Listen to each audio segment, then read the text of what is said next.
Yo, what is good, Ninja? OG over here from Player Essence, and welcome to another PE Nintendo Switch and gaming news video. Today we have some great information for you guys, so let's go ahead and get right into it. Bethesda talks about the Nintendo Switch, and happy to see that people are impressed with Doom and the fact that people are just enjoying their games on the system. So it has been a while since Nintendo last worked with Bethesda. Really, it's been like 20 years or something like that. The last time they did something was like the NES back then, and even then I think it was like Where's Waldo or something. But either way, it's good to see Bethesda, I guess, back on board with Nintendo. They've been big supporters of the Nintendo Switch alongside with Nintendo, them coming together. Obviously, Nintendo's kind of helping out a bit with publishing some stuff and distribution and things like that. But either way, Bethesda and Nintendo have a nice relationship. You've got Skyrim that's already out and is fantastic on the Nintendo Switch. You also have Wolfenstein 2. That one's coming next year. Also, Doom just launched as well recently on the Nintendo Switch, and people have been having a lot of fun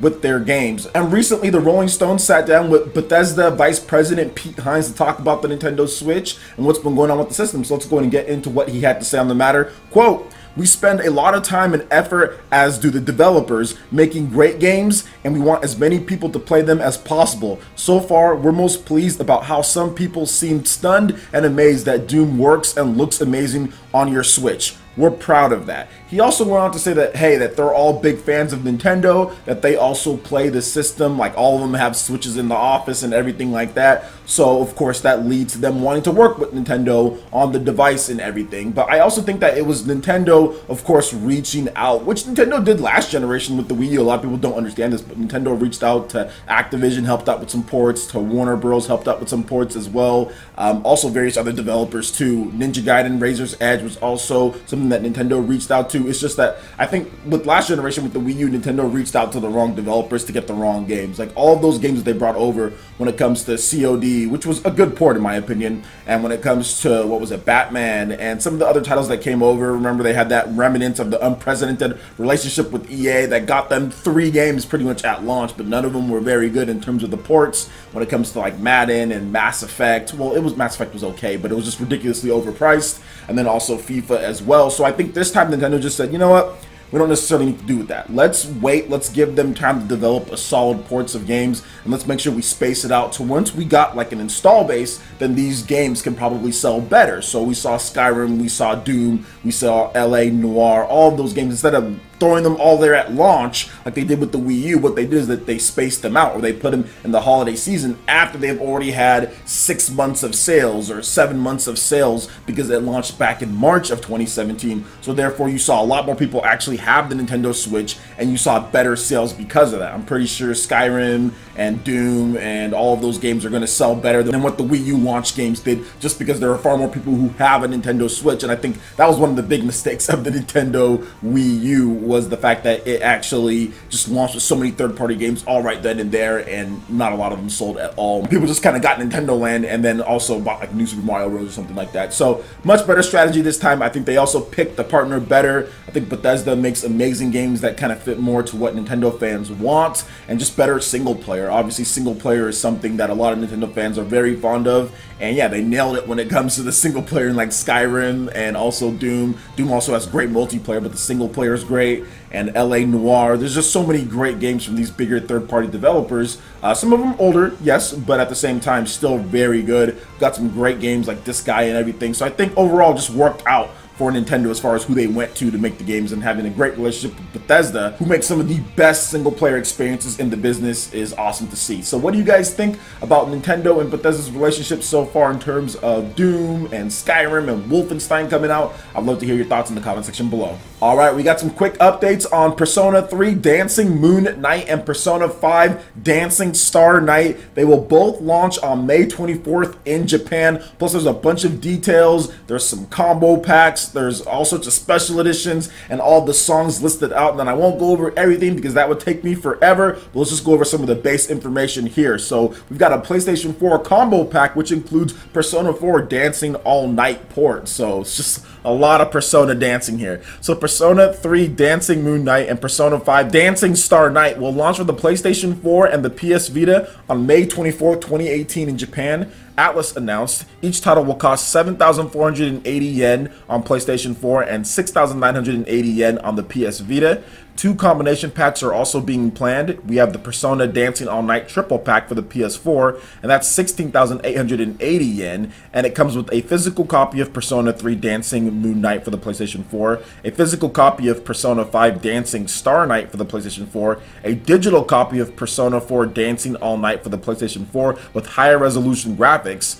There are no plans for a general release of Persona 4 Dancing All Night for the PlayStation 4, so if you want to get that port, which was from the PS Vita, if you want to get that, you have to buy this Persona Dancing All-Star Triple Pack. And if you purchase downloadable content from the PS Vita version of Persona 4 Dancing All Night, it will be usable in that PlayStation 4 version. The PlayStation 4 version of Persona 4 Dancing All Night will not support cross-save with the PS Vita version. Package art illustrated by Shigenori Soejima. Full soundtrack, which is 4 discs and over 60 tracks. Then you also have the Persona Dancing Deluxe Twin Plus for the PS Vita, and that's 15,780 yen, and it comes with a physical copy of Persona 3 Dancing Moon Night for the PS Vita, a physical copy of Persona 5 Dancing Star Night for the PS Vita, Atlas Selection Assorted Costume DLC set, a 2,400 yen value for Persona 3 Dancing Moon Night and Persona 5 Dancing Star Night, Shin Megami Tensei protagonist, Shin Megami Tensei 2 protagonist, so just a bunch of Shin Megami Tensei protagonists all kind of thrown in there as far as the DLC and assorted costume selections. And then you also have package art illustrations and the full soundtrack 4 discs over 60 tracks as well. And then there's also full song lists there. And guys, I am not into Persona Dancing All Night or Star Nights or anything like that. This does not seem like my style of game, although it does look cool.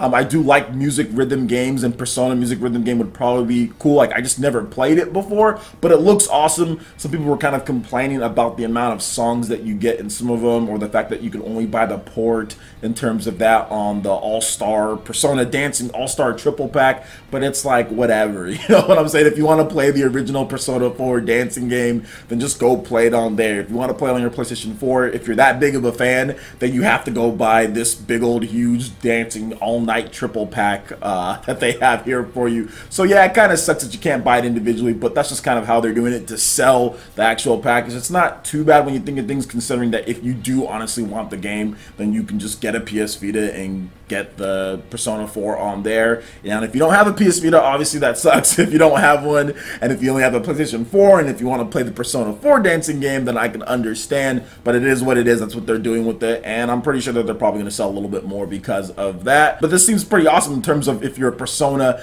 dancing fan, or a Persona spin-off, I guess, in this type of genre fan, because apparently the last one did okay on the PS Vita. So yeah, they're bringing this one back, and it's looking pretty good. Just based from the gameplay videos, it's looking pretty good. Maybe I'll try it out at some point, but it's not something I'm going to rush out and go buy, like a dancing game or anything like that. So what do you guys think about Persona 3 Dancing Moon Night and Persona 5 Dancing Star Night for the PlayStation 4 and PS Vita? Let me know your thoughts in the comment section below. Alright, and moving into the last article here, Nintendo talks about the origins of the Nintendo Switch concept, and it actually dates all the way back to 2012. So Takumi Watanabe of Toyo Kaiza Online recently spoke with Shinya Takahashi and Yoshiaki Koizumi of Nintendo Co. Ltd. regarding behind the scenes of the Nintendo Switch product development. The two reveal that the Nintendo Switch was first conceptualized in 2012, with this concept finalized by late 2013, with the target of being aimed at both smartphones and home consoles. And once again, shout out to Japanese Nintendo for this article. So here was the first question: how did you decide on the concept of the Nintendo Switch? Takahashi had this to say: Nintendo was always thinking about the next hardware. After the Wii U was released in 2012, we had already been debating about the concept for the next generation. We were set on 2 concepts that would become Nintendo Switch's prototype just before we entered 2014. Those 2 are 1, leisurely use, and 2, detachable controllers called Joy-Cons. While it's mainly considered as a home console, it can also be carried outside.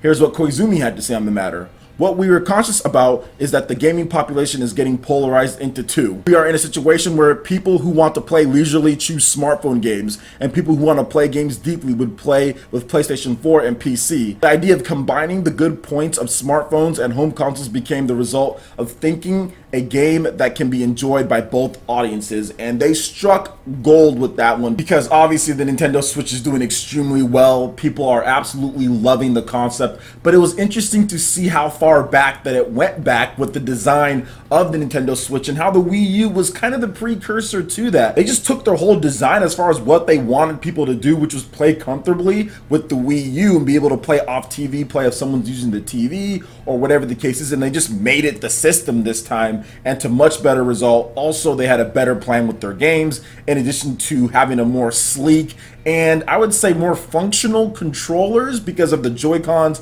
attaching and detaching and just a smaller, sleeker system, HD in terms of the screen and everything like that. So it was just a much better design and a much better concept of what they tried to do with the Wii U, where it was kind of just split halfway, whereas the Nintendo Switch kind of took that whole concept of leisurely playing and being able to play anywhere to the next level, unlike the Wii U was able to do. So what do you guys think about what they had to say here? I would love to hear your thoughts in the comment section below. All right, Ninja, that wraps it up for this video here. Go ahead and check out the links in the description below. We've got Facebook, we've got Twitter. Go ahead and give us a like and a follow on our social media. Really helps us spread the content of Player Essence across the interwebs in addition to YouTube. Also, make sure you check out our Patreon and YouTube live gaming page and consider supporting Player Essence. When you do so, it gets you access to all sorts of cool benefits, perks, rewards, and emotes via YouTube sponsorship. So check out the link in the description below and consider supporting Player Essence right here on YouTube. Hit that like button if you did like this video. Lets me know you guys want more content like this going forward in the future. And subscribe to Player Essence for the latest RPG, Japanese, and Nintendo gaming news. Thank you so much for watching, and we'll catch you for the next video.